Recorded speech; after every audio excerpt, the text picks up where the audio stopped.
Hello, hello, and thank you for joining me for another episode of The Next Chapter with Tiffany and my awesome collaboration with Dear Dr. Becky. I am so grateful that this amazing person takes the time out of her busy life to sit and chat with this broad right here. I mean, come on. I am so grateful. And I just finished editing the second half of our two-part series on intergenerational trauma and generational trauma. It's all about family systems, is what it's about. And this second part, I don't even know how to describe it. It is so amazing to go back and listen to us. And I forget so many things as we're in the middle of these discussions. And there's so many nuggets in this second part. It is a lot shorter than the first part, but my gosh, that is just so full of some great stuff. And she brings questions to the table for me. I get super vulnerable again. I just love collaborating with Dr. Becky Wolery. So be sure and find her on her YouTube channel, Dear Dr. Becky, and follow us both. Okay. So subscribe, follow, all the above.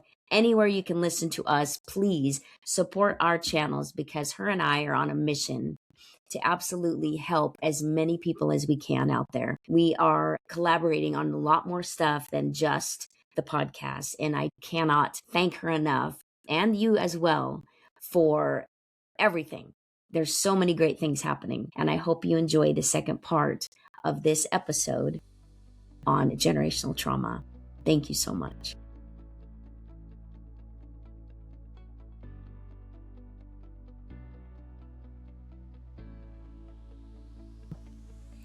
I think that's what's difficult is because we are, I love family systems theory. It's fascinating.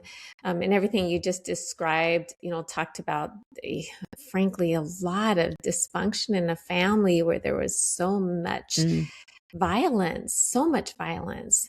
And yet we're all a unit. And so it impacts each other. And sometimes even somebody who's trying to heal the other system can feel it. And they may even push back, right? Because that's not their norm.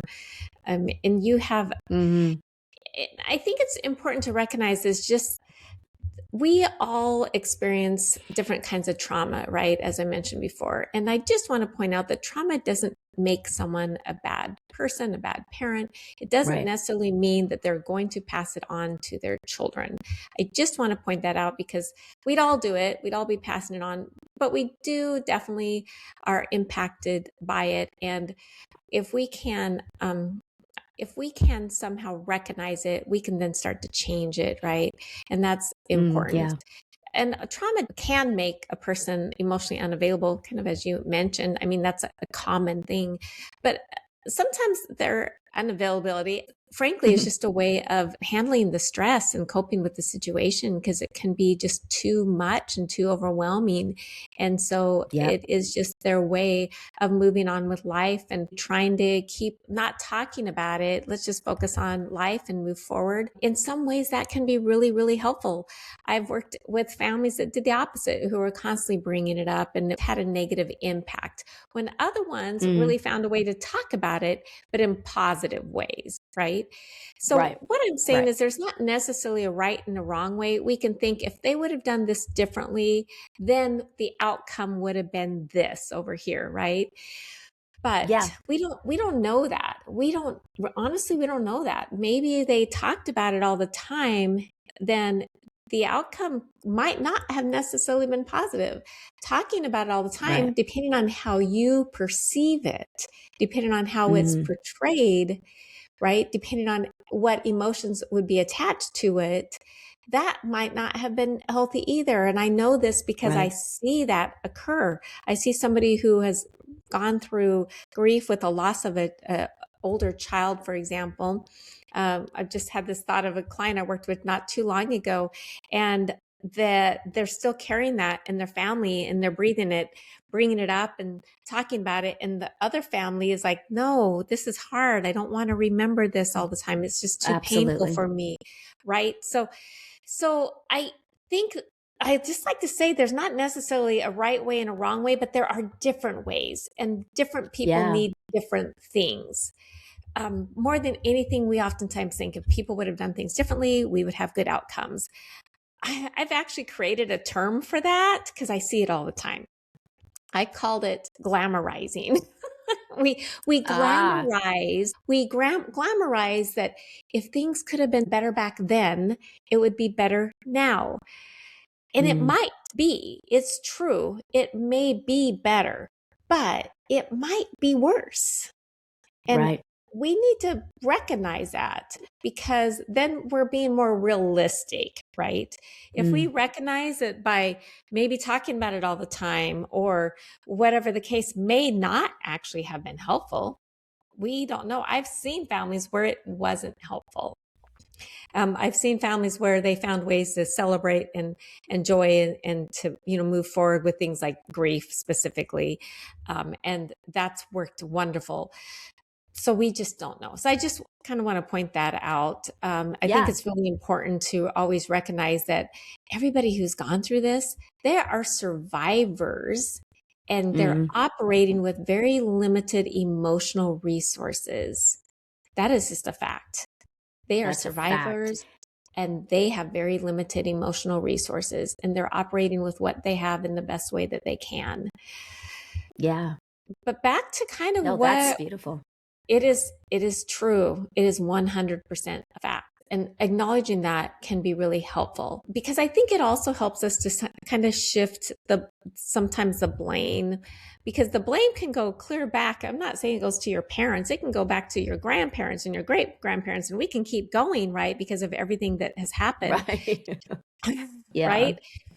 But blaming doesn't help us to move forward, right? What you're doing, though, does, which is awareness, which is naming patterns that you've seen, recognizing that we can have, for example, boundaries without having guilt when we maybe need something different than somebody else can provide, because they may love us, but maybe not in the way that I need it. We can have boundaries with people without feeling guilty. Even if people have done everything in their power to give us what they want, that they think would be helpful, it doesn't mean that that is what we need. So that's where we have to take ownership, frankly, and just identify, what do we need? And then I need to work on that. And sometimes we have to reparent ourselves. We have to look at, what can I do different? What do I need? Self-reparenting is an interesting concept. I do believe. Yeah. But what do I need that would help me right now, right? But whether it's validation, or whether I just need to grieve what I didn't get to grieve, whether what you're doing right now, Tiffany, I think is a form of self-reparenting. And that is talking about it. It's sharing it. It's helping you to gain greater insight, greater knowledge, because you do research on it, right? And it helps you to get more peace, more understanding, potentially helping other people. And really the idea is the cycle starts to break the moment we become conscious of it, and the moment we start to take action. And I think that's when we can ask ourselves those questions, like, what am I going to refuse to pass down, right? I don't want to pass this down. But here's an interesting caveat. This is why I go to this. I'm going to share something kind of personal. There was a couple things I identified that I didn't want to pass down to my own children. Okay. So I didn't pass them down to my own children. I decided I wanted them to be raised differently in a couple of ways than I was raised, just a couple of ways. As I got into adulthood and I started looking back at it, it was still a good thing. But I started thinking, maybe my parents knew something I didn't know, because I can also see the benefit of how they raised me compared to how I raised my children. There were benefits, there were costs and benefits, pros and cons to both. Yeah. To both ways. And I think every single time we do anything, even if it's for a good and right reason, there is going to be a cost to it. There's going to be a pro and a con to everything. And I think that's important to recognize. Sometimes we have to kind of look at where the scales are, or if they get off balance, how do we rebalance them? I was wondering if that makes sense. I have an explanation I Absolutely. oftentimes give to help people to understand that better. Just a quick explanation. We all have our different Yeah. personalities, right? And I commonly will say you might be a person who is like an A-type personality. With that comes a lot of great things, like you are on top of things, you're there, you're dedicated. They're the people that are typically excel in whatever they do, right? They get good grades, they excel in businesses. But the negative side to that can be, which is wonderful, right? We see all these great things about this individual, but the negative side is maybe they're not there for their family. Maybe they're too focused on business, maybe, right? So almost always with Yeah. every solid characteristic and trait, this is part of trait theory, by the way. These positive Ah, traits also can come with negative traits. So I right. think it's just important to recognize that's to talking about traits. And then, of course, I was talking about parenting styles, that positive Hmm. things can also come with negatives or costs and benefits, pros and cons. So I just Definitely. try to caution people about projecting what could have been in always a positive manner, because that's not really truly rational thinking, because rational thinking is both the negative and the positive, recognizing it could be both, right? Ooh, And yes. that helps us Yes. to be more grounded in how we understand and see things. Yeah. Well, one of the things that I consider myself really good at is I can look at a situation, and the way my relationship is with my mom, and the way that my relationship is with my dad, and the good, the bad, the ugly on both sides. My dad isn't a Mm-hmm. saint. I've said since day one, I wished he would have had stronger boundaries. I wish he would have been there Mm, more for me to keep me safe. I wish that sure, he would have, been more present in a lot of ways, all these things. sure. And my mom with our issues. But at the end of the day, uh, you can't sit there and wave a flag of poor me and I'm a product of Right. this, and I Yep. wish I coulda, shoulda, woulda, because then you're turning the focus on you and saying that you're not happy with you, because what Right. happened with that situation and what they did to you, for The you, blame game. whatever, made you who you Yeah. are. Because I am definitely a product of my environment, which I'm not bitching about that at all. I am very happy about it. I do not sit back and go, oh, I wish I could have changed that. Well, then nothing would be as it is today, and I would not be who I am today. So, but the good thing about, I took the great qualities from my dad, and Mm. I did, no matter what, take good qualities from my mom in different ways, such as cleanliness and work ethic, all these things that I could speak of, my Yeah. work ethic from my dad, and my heart from my dad and all that. But then myself as well developed over years. My parents' suffering and Mm. things that they didn't possess or things they did do, that's what made me. And Mm. that's what came from that is me. So Yeah. when people live in regret, and you'd go, and like, you're basically saying you would change you now, you would change your circumstances now. Is that what you're saying? So when I talk to people and they say that to me, I think, so the risk that you're taking right now in saying that stuff that you just said is saying that Mm. you would give up everything to change that, because Mm. that thing that is so profoundly painful or traumatic, you're saying that you would trade all of that, but that's what helped make you who you are. So is that what you're willing to risk? And for me, hell no, not in a million years. I wouldn't, I not in a million years. So it's interesting to point out the different aspects, like you just did, the Mm-hmm. different things and ways of looking at something to make that caution. I'm cautioning you in what you're saying right now. If you had an opportunity to take that sliding door to another Mm-hmm. dimension, then everything was rainbows and Right. butterflies, would you do it? Because if you did, you might as well say goodbye to who you are, just like And that. rainbows and butterflies aren't always what they appear to be. And you just said it God. beautifully. I give a classic example of people that I have seen that were raised like really well, for example, they just had parents that really expressed their love and support, were there for them every moment, helped them with everything that they did, encouraged them, gave them all kinds of opportunities, educational, sports, arts, right? Just all kinds of opportunities through school. And I've actually worked with some of those adult children, right, that come in, and they've said things to me such as that they have really hard feelings towards their parents. And listening to their story, you're going, well, I've seen bad parents before, right? This is not a bad parent. You had really good Right. parents. You had really amazing parents, actually. Your dad never missed a basketball Yeah. game.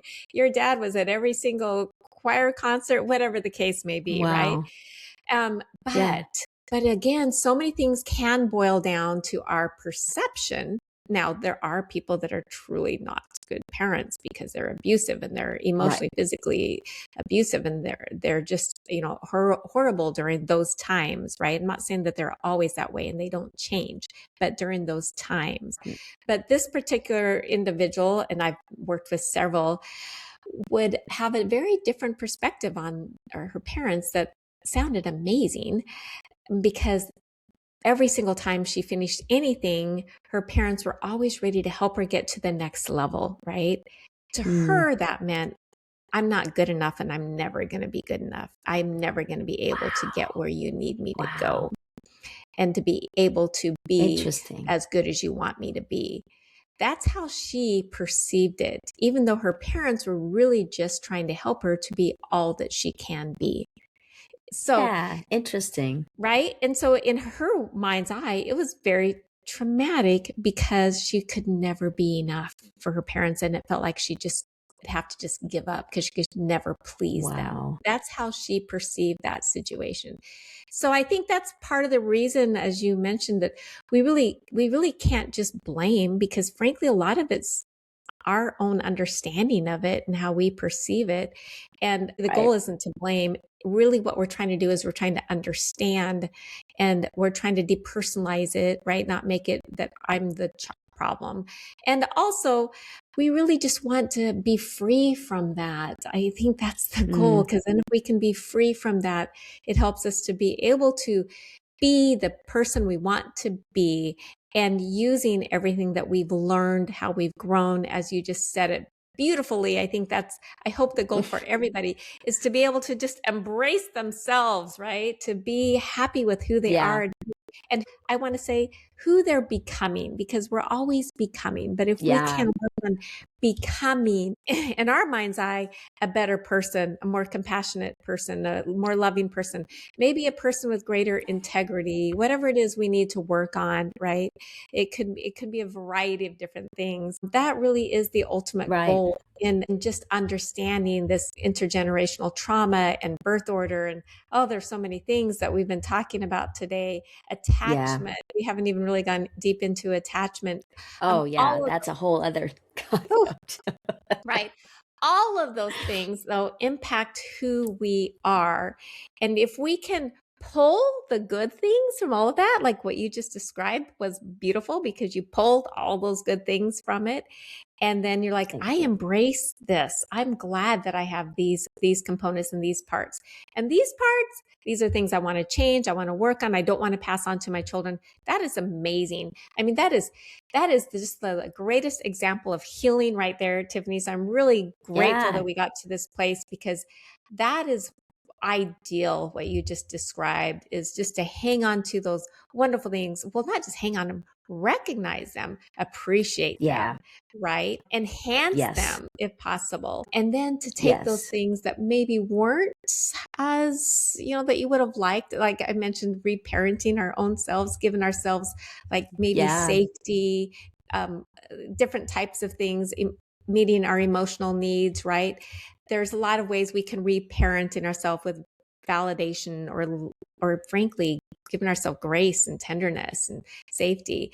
We can do that. If we do that with ourselves, then other people see that, and especially our children, and then we're breaking that negative cycle potentially. Again, a lot of it does come down to that perception. As I mentioned, it can how sometimes people perceive things, right? Because we're all different personalities. I've learned that somebody who is a passive pleaser sees somebody who is even assertive as aggressive, Oh yeah. which is right, because they're so Yeah, I used to get this passive yeah. pleasing nature that someone who comes in and is assertive, to them that is just being aggressive, when Yeah, it's not. It's just how they perceive it, right? So exactly. Perception is huge with so many perception, things in our lives. oh my gosh, it is. But I love what you just talked about, is just embracing you and loving all the good components and deciding to change what maybe you feel like you need to. I'll give you a personal example in my own life, and that is, I recognize that I grew up with in a family, large family. Birth order was really significant because there was like my older brother who's expected to be perfect, and he really kind of is, and that's true in a really positive way. He's amazing. And then I give my younger brother, who is just as my littlest brother, I'm more of a second child out of six, who's just absolutely amazing too. My siblings have accomplished many great things in their life. And that wasn't easy because we did grow up with a father who had multiple sclerosis. And so parenting and living in the household was a very big struggle. And yet my siblings have done incredibly well, and they've had to work on overcoming a lot. But I laugh because I tell my little brother, by the time they got to you, you could get away with anything and everything, because they were just exhausted. They were just exhausted. Yeah. You Yeah. could Well, do luckily anything and he probably everything. wasn't a bad kid, right? He had I three got good that car label wrecks. He had early three good on. car wrecks in high school, and it's amazing that he walked away from rolling his car 3 times in high school. But he's Oh, incredible. He has a corporate position in a huge corporation and has done amazing. good. But the fact of the matter is, there's such a difference in birth order. But one thing I recognize in my family, this is where I was going with that, is that we didn't ever say "I love you," and there wasn't a lot of aff- affection and touch and hugging and things like that. And so I really tried to make sure that that was something that I changed. And frankly, it was really hard because it was never uttered in our family. Like, it was weird when I think about it. It was never uttered. And so saying "I love you" was really tough for me to do. It was tough. And I learned to Wow. say it easily and freely to, my Yeah. spouse and my children. But even to this day, it's hard to say those words to my mom because she never uttered those words. And so it's kind Wow. of fascinating how it's not always easy to break some of those cycles. I am able to, but I don't say it nearly as much as I do to everybody else. And it's interesting because the siblings of my mom were not like that. They always come up and give you a big hug, and they always say "I love you" and when they leave, and her mom. So, Wow. I think that's important to recognize too. For whatever reason, people change through different generations because of what's happened to them, what they've been exposed to, how they cope, Yeah. right? But again, this is really all about identifying and then taking those next steps and making the changes. And I think that is Yes. so very vital and so very important. And there's different ways we can do that. Talking about it, right? Going to therapies can be helpful, but even just reparenting yourself and having good, healthy relationships in your life. Frankly, isolation is not Yeah. good for most people, but unhealthy relationships are not either. So we really have to look at how we can approach life, in a sense, what we can do that can help us. And sometimes Mm, it is just picking one little thing, like, I'm going to learn to do this one thing. I'm going to make sure that I express love and show love, and I'm going to be affectionate, right? So little yes. things like that can make a huge difference. They can have a huge impact, then generally for generations to come, right? That's what we hope Yes. anyway. We definitely hope that Yes. will have. And you are doing that right now. So kudos to you. Yes. That's Thank amazing. you. Thank you. It means a lot to get recognition out of my inner circle every now and then, Mm, as far as like from somebody like you that sees the intent and the constant openness and vulnerability and willingness to just go and go hard deep. I just see the what it has done for me. And Mm, that is what it's all about. But I also want to be a good example for my kids. I want my mhm. girls to be emotionally mature and available and vulnerable and willing to take chances on love and willing to Yeah. step out and get your heart broke, and all these life lessons. You cannot dodge them, you cannot run from them, and they will happen. And when you're in the middle of it, then you know what, learn from it. It Mm. sucks. It's trial by fire, man. It's what I call it all the time. And it's like Right? you It's get true. burned to a crisp, and then you rise like the phoenix, and it's just the way that we're supposed to be. And and them coming from me, I want them to know where I came from. I'm very open Mm, about, and they know their grandma. They love their grandma, but they also know her limitations, and mm, they see it themselves in their relationship. So they mm. experience that. But I don't want them to ever think just because that's the way it was doesn't mean that that has any effect on what Sure. you pave your own way in this world, and you are going to be an amazing mother, an amazing partner, and amazing all these things. So I'm so grateful that I had the tools to be that very open and vulnerable mother, and emotional and loving, that I'm hoping that I gave them some ability to cope with things, and to kind of go, oh, instead of me always, I would even ask about the littlest of things about becoming a woman. And my mom would go, Mm. I don't know. I can't tell you. I don't know. And I'd go, what am I supposed to do? You learn by Mhm. osmosis, I guess. Trial So and error. yeah, Right? I Trial never and error. wanted to be, I don't want my kids, to be so longing for information and input, and Mm, I wasn't able to give it. I was like, mm. hell no, I'm going to be that mom. And I have been. Even to this day, I'll say things and I'll go, Mom. And I'm like, what? That's what happened. I mean, they're like TMI. And I go, so deal with it, Right. But TMI. anyway, no, yeah, We love to exactly. embarrass But our I children really, sometimes. That's all there is to oh, it. I just, it's fun. And their partners, every now and then they'll go, Mom. And I'll go, what? He needs to know this, right? But it's fun. I love it. And I'm so grateful. My oldest is turning 30 tomorrow. And Oh, so this wow. weekend's gonna be, What? You're it's gonna not be that all old. about her. No. Oh, right, right. Yeah, No, I no. know. It's like, when did this happen? Yeah, Yeah, it's no. funny, as you know, your kids, all of a sudden they're 20, and all of a sudden they're 30, and you go, what? When did this happen? So we're Yeah, gonna have a right. big family When did it weekend. happen? Yeah. That is great, Yes. and you are just showing Yes.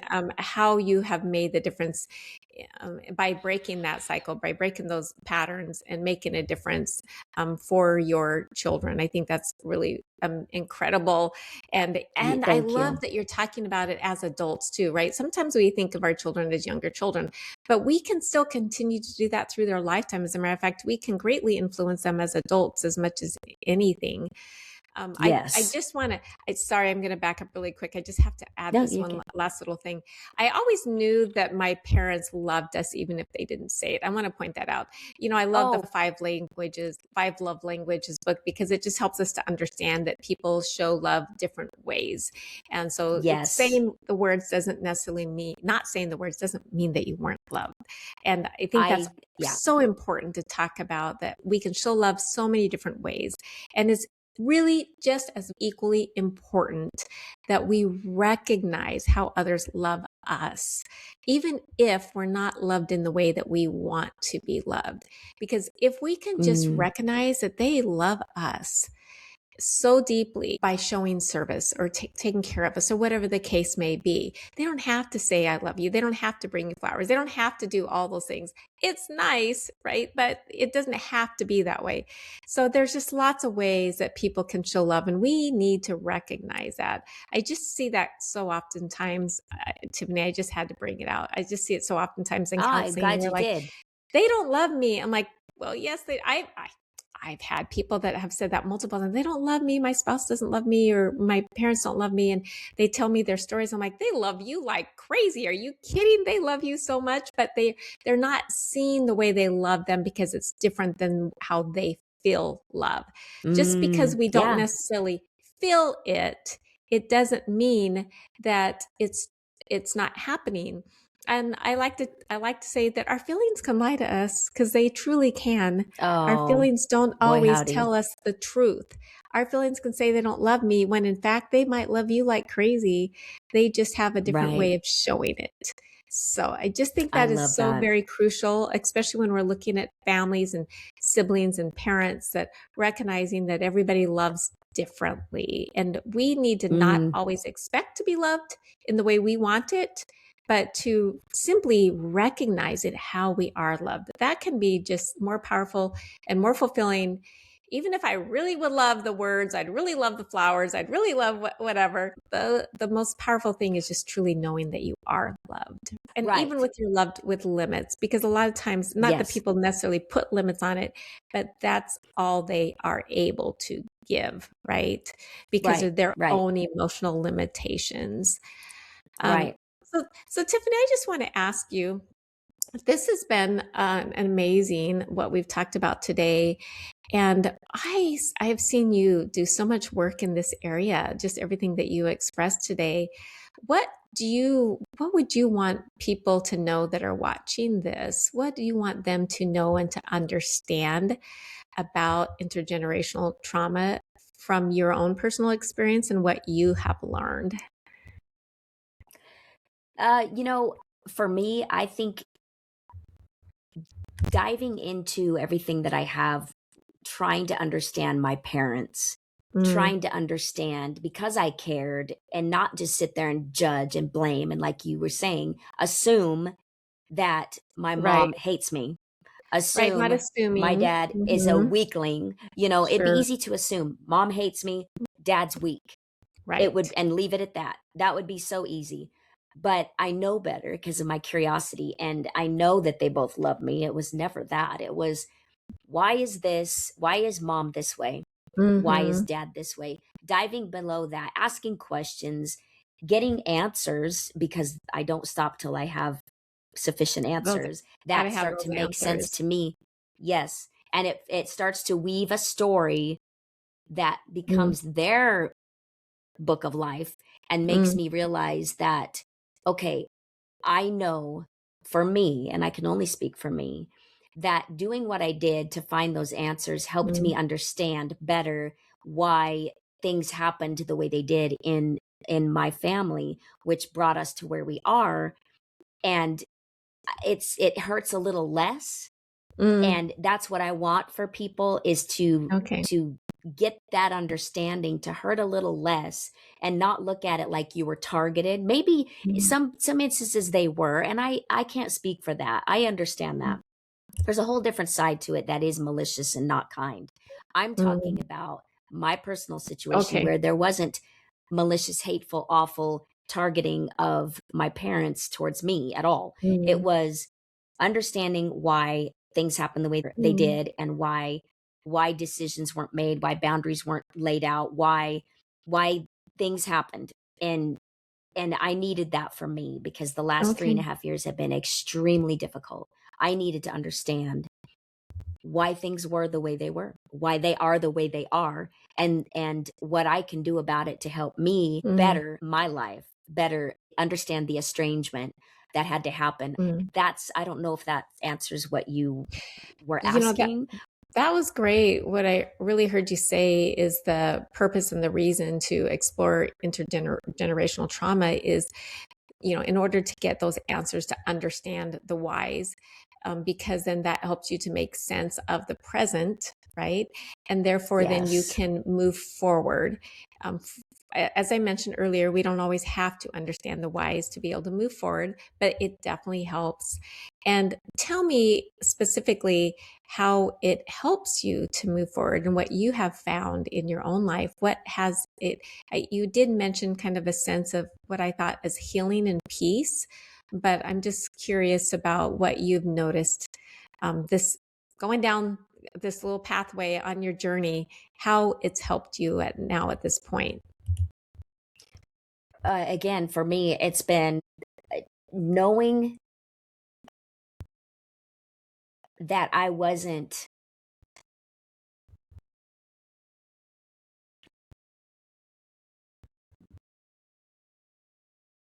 never thought that I was a mistake. Mm. But I can tell you that being raised with the siblings that I was raised with and the person just above me in the lineage, I've always been told I was a spoiled, rotten brat and that Mm. I was all of these things that I'm not, because I can tell you out of the four of us, I'm the only one that never asked for anything. I'm the only one that yeah, I could go on and on. I can promise you. Mm. It took me figuring out all of this stuff to get me to where I could understand and know, no matter what, the feeling of always feeling different Mm. was real and was valid, because I am. And I needed to know that, because I was targeted to a point, obviously, for Mm. many years, still am to a, I mean, I Mm. am. There's no to a point. I am targeted Mm. and discounted and, all those things. And that's fine, because I don't care what they think. It's not that. It's just It it's not fine, understanding. but I it is needed what that. it is, right? Yeah. Well, It's right. never It's meaning yes. right. No, you're right. It's not fine. It's I guess it's my way of saying I don't hang on it. I don't sit there and go, why not? I need you. I don't need any of them in my life. But I needed that for me to Mm. understand I am valued. I am different in a good way. I am the strong one. I am the smart one. I am the one that's willing to always do what needs done. And I needed to do all of this to Mm. get to the point of strength and the point of me standing firm in, I knew it. I always knew it. And I Mm. needed to know all the answers to all these questions for myself, that included my parents' lineage and why Mm. they made decisions and why they didn't stand up and why they didn't draw boundaries and all that, because it all brought me to here. And I don't know how else to answer that. I guess I don't know if I make I sense at think all, but it was I think you said it beautifully, Tiffany. Obviously, you were very emotional there for a moment, and in that moment was when it was extremely personal and hurtful for you, and seeing yourself somehow as different, outcast, something wrong, right, with you. That's not a way nobody wants to see themselves that way. That's very painful and very hurtful. And maybe, in fact, with everything that I've heard, you can own the fact that maybe you weren't different, but maybe instead you were just born into the aftermath of it all. And if mm, you can start to recognize that it's more about a situation than anything, then it helps you to not take things personally, because mm, that is really the key. And the fact that you're asking these questions and you're bringing awareness to them really does mean that the cycle can absolutely stop with you. And that's just absolutely. incredibly powerful. So thank you for Yeah. doing that and sharing that with Well, everyone, thank you for the Tiffany. questions. I didn't expect those questions. But I love that. I really appreciate you allowing me that safe space to just kind of let things go, and it means a lot. And again, in the end, I know you and I are completely aligned in that we want to help other people realize things, discover things, acknowledge things, feel validated, whatever it is that any of these conversations can bring to other people. That is the absolute 100% goal. And I'm grateful, beyond grateful, that once again you've taken this time out of your life to sit and chat with me in hopes that we can affect other people's lives in a positive way. I am very grateful for your being open and vulnerable, because I do know that it is powerful and it does really help ourselves, frankly, when we're willing to share, and it helps other people because it normalizes what other people go through, and also just provide some insight and understanding in greater depth. So thank you for making this Yeah. happen. This has been Yes. great. And I really appreciate the deep work that you're doing here, that I know will have an impact on others too. Not just your Thank family, you. but other people watching this Yeah. too. Well, That's thank you, my awesome. friend. I appreciate it so much. And we will definitely talk again soon, I'm sure. Okay. For everybody out there, don't forget to look Dear Dr. Becky up on YouTube. And I look forward to us being able to collaborate even more in the future. Yes. Okay. Excellent. All right, girl. All right. We'll talk to you soon. Thank you. Okay. Bye-bye. Bye.